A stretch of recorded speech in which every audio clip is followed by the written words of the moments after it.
Thank you for tuning in. On this episode, we are going to discuss our days of the week and how if we reflect upon them, we can see pagan origins. As you can see in the background, decided to do a video outside. We are sitting outside my house right now. It's really hot. Now you can't see past the pillars, but on this side I have the sun, and on this side I have the moon. So what we're going to do, I guess, while we discuss the days of the week, our pagan origins, we'll go outside and catch some of these rays. Sleep alone, sweep the streets I used to own.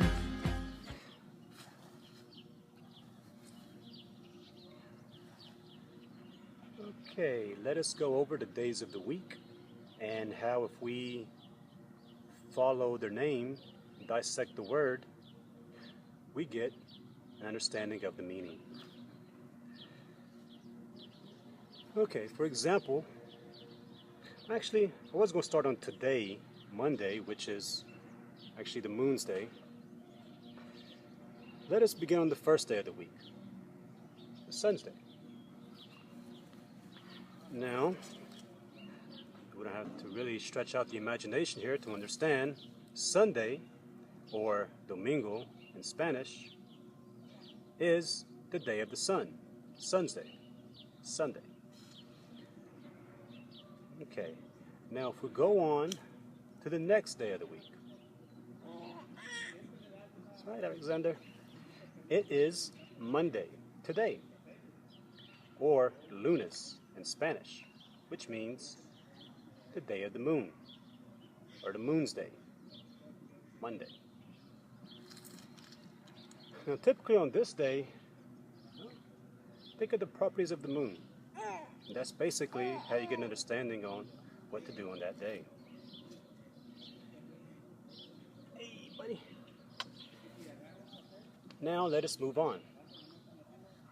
You look at the camera. Then we have Tuesday, or Martes, which is the day of Mars, or the god of war in mythology. And the next day, we have Wednesday, or Miercoles in Spanish, which is Mercury, or the day of Mercury, and or Hermes. If you're well versed in your mythology, we understand that Hermes is the communicator of the gods. He's the funny one. Then we have Thursday, or Jueves in Spanish, which is the day of Jupiter, or Jove. Hey, give me 1 second. Let me do something real quick. There you go, buddy. Sit you there. Here, look, buddy. Alexander. Just gotta keep him entertained while I try to finish this off. Okay, let's see. We had Domingo, or Sunday, which is the sun's day.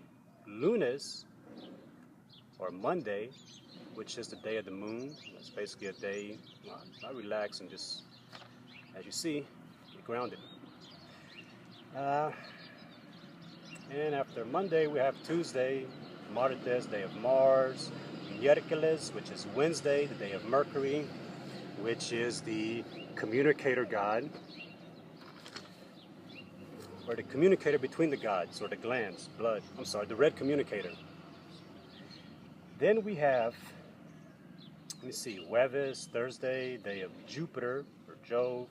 Here goes one of my favorite days, or everyone's favorite day, Viernes, or Venus, which is Friday, or the day of Venus, as you can imagine. She was the goddess of beauty, love.